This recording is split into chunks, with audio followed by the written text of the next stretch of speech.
or Mr. Bernard Flynn, is it? B-E-R. Mr. Age has deteriorated. Mr. Bernard Flynn, yes. In memory of Thomas Mullen and Bernard Flynn, Mr. Bernard Flynn.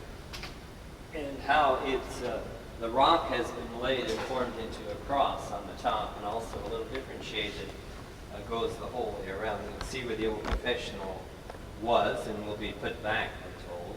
And this here is some of the old original stencil that was on. Oh my gosh. So things are beginning to show up that go back a long ways. That And we notice didn't the color, realize. the brown, and the deeper brown.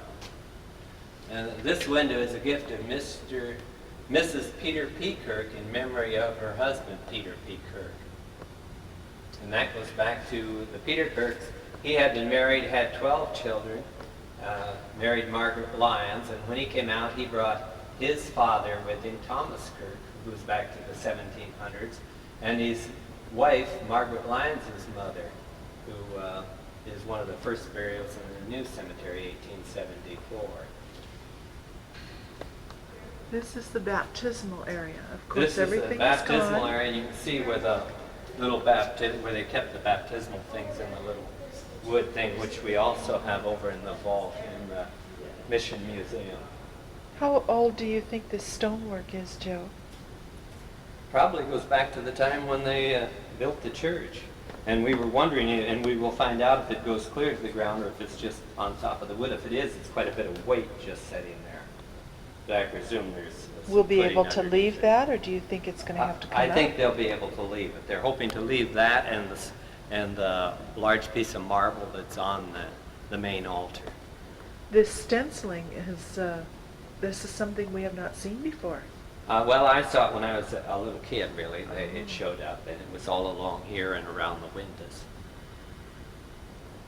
But it was reassuring to see it again and know that things do last and can be preserved. And this is a gift of Mr. and Mrs.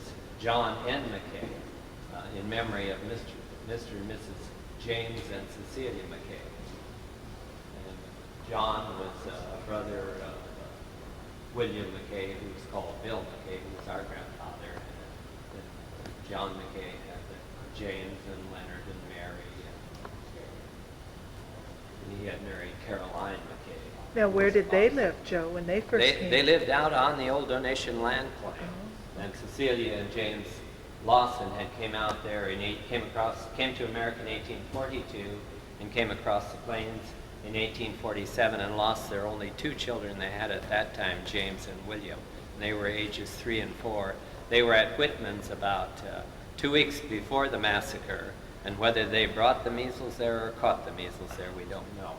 But their two children both died, the boys, and they were buried and weighted down with rocks in the Columbia River up near the Dalles. And then they came on by a barge, built a barge and came on up the Columbia. Was that a common practice for burial?